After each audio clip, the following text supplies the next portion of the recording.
Assalamualaikum warahmatullahi wabarakatuh. Sahabat Nur Hasanahku yang saya cintai, sebelumnya kami mengucapkan banyak-banyak terima kasih karena saudara sudah kembali ke channel YouTube kami. Apa kabar? Mudah-mudahan kalian semua dalam keadaan sehat walafiat, dimudahkan rezekinya buat bekal ibadah.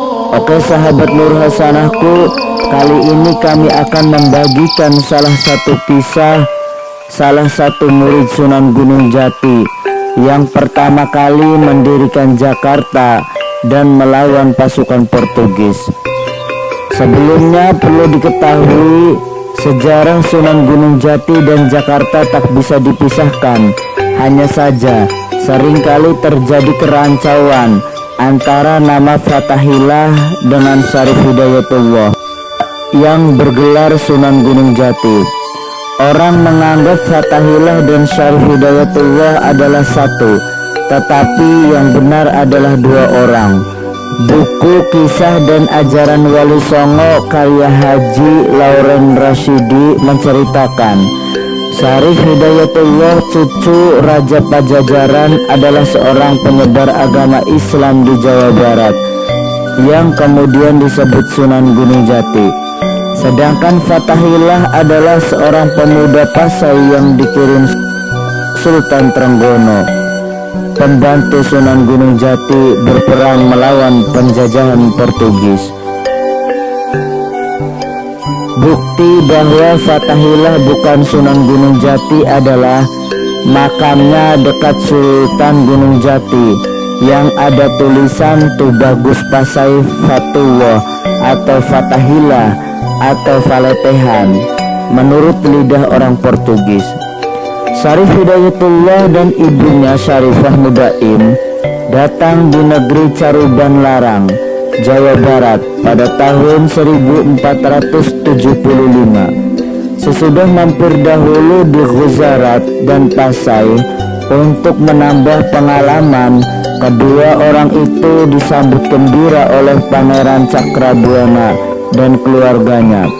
Pada tahun 1511, Malaka diduduki oleh bangsa Portugis. Selanjutnya mereka ingin meluaskan kekuasaan ke Pulau Jawa.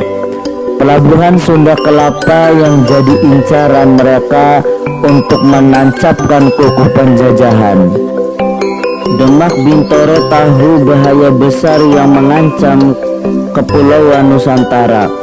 Oleh karena itu Raden Fatah mengirim Adipati Unus atau Pangeran Sabranglor untuk menyerang Portugis di Malaka.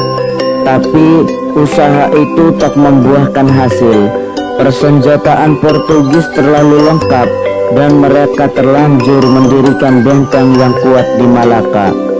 Ketika Adipati Unus kembali ke Jawa, seorang pejuang dari Pasai atau Malaka bernama Fathahillah ikut berlayar ke Pulau Jawa. Pasai sudah tidak aman lagi bagi mubalik seperti Fathahillah. Karena itu beliau ingin menyebarkan agama Islam di Jawa. Raden Fatah wafat pada tahun 1518 dan kedudukannya digantikan oleh Adipati Unus atau Pangeran Sabranglor. Baru saja beliau menobatkan, muncullah pemberontakan dari daerah pedalaman. Dalam usaha pemadaman pemberontakan itu, Pangeran Sabranglor meninggal dunia, gugur sebagai pejuang syahid. Pada tahun 1521, Sultan Demak dipegang oleh Raden Trenggono, putra Raden Fatah yang ketiga. Di dalam pemerintahan Sultan Trenggono inilah Fathahillah diangkat sebagai panglima perang yang akan ditugaskan mengusir Portugis di Sunda Kelapa. Fathahillah yang pernah berpengalaman melawan Portugis di Malaka sekarang harus mengangkat senjata lagi. Dari Demak mula-mula pasukan yang dipimpinnya menuju Cirebon. Pasukan gabungan Demak Cirebon itu kemudian menuju Sunda Kelapa yang sudah dijarah Portugis atas bantuan Pajajaran. Mengapa Pajajaran membantu Portugis? Karena Pajajaran merasa iri dan dendam pada perkembangan wilayah Cirebon yang semakin luas. Ketika Portugis menjanjikan bersedia membantu merebut wilayah Pajajaran yang dikuasai Cirebon, maka Raja Pajajaran menyetujuinya. Mengapa pasukan gabungan Demak Cirebon itu tidak dipimpin oleh Sunan Gunung Jati? Karena Sunan Gunung Jati tahu dia harus berperang melawan kakeknya sendiri. Diperintahkannya Fatahillah memimpin serbuan itu. Pengalaman adalah guru yang terbaik. Dari pengalamannya bertempur di Malaka, tahulah Raden Fatahillah titik-titik lemah tentara dan siasat Portugis. Itu sebabnya dia dapat memberi komando dengan tepat, dan setiap serangan Demak Cirebon selalu membawa hasil gemilang. Akhirnya Portugis dan Pajajaran kalah. Portugis kembali ke Malaka, sedangkan Pajajaran cerai-berai tak menentu arahnya. Selanjutnya Fatahillah ditugaskan mengamankan Banten dari gangguan para pemberontak, yaitu sisa-sisa pasukan Pajajaran. Usaha ini tidak menemui kesulitan karena Fatahillah dibantu putra Sunan Gunung Jati yang bernama Pangeran Sebakingking. Di kemudian hari, Pangeran Sebakingking ini menjadi penguasa Banten dengan gelar Pangeran Hasanuddin. Fatahillah kemudian diangkat segenap adipati di Sunda Kelapa dan mengubah nama Sunda Kelapa menjadi Jayakarta, karena Sunan Gunung Jati selaku Sultan Cirebon telah memanggilnya untuk meluaskan daerah Cirebon agar Islam lebih merata di Jawa Barat.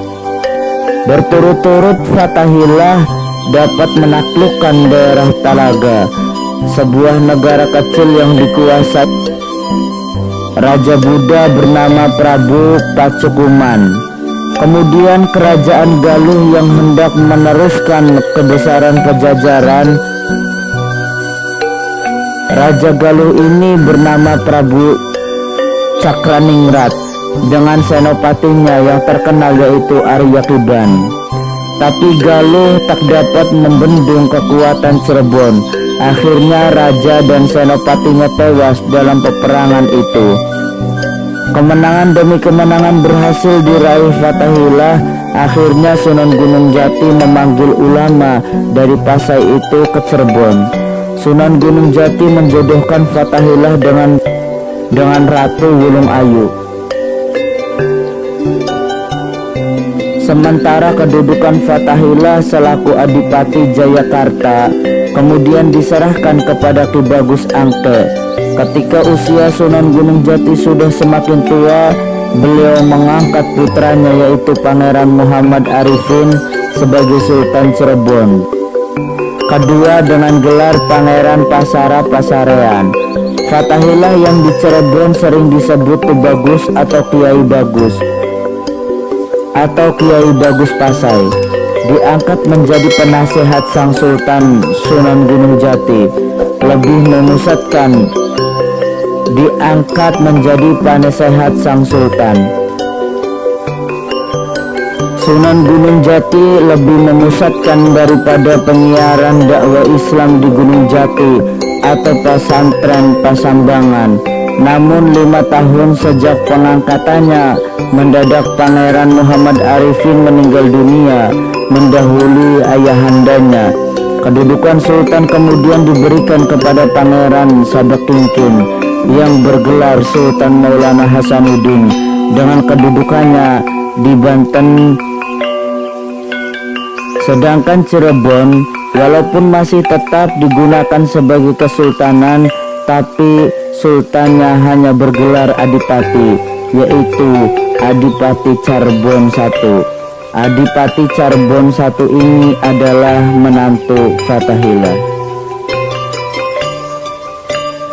yang diangkat sebagai Sultan Cirebon oleh Sunan Gunung Jati. Adapun nama aslinya Adipati Charbon adalah Arya Kemuning. Itu saja kisah yang menceritakan tentang sejarah pendirian Jayakarta atau yang sekarang disebut Jakarta.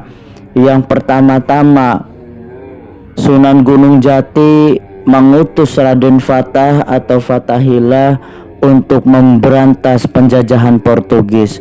Mohon maaf bila ada kesalahan. Wallahul muwaffiq ila aqwamit thoriq. Wassalamualaikum warahmatullahi wabarakatuh.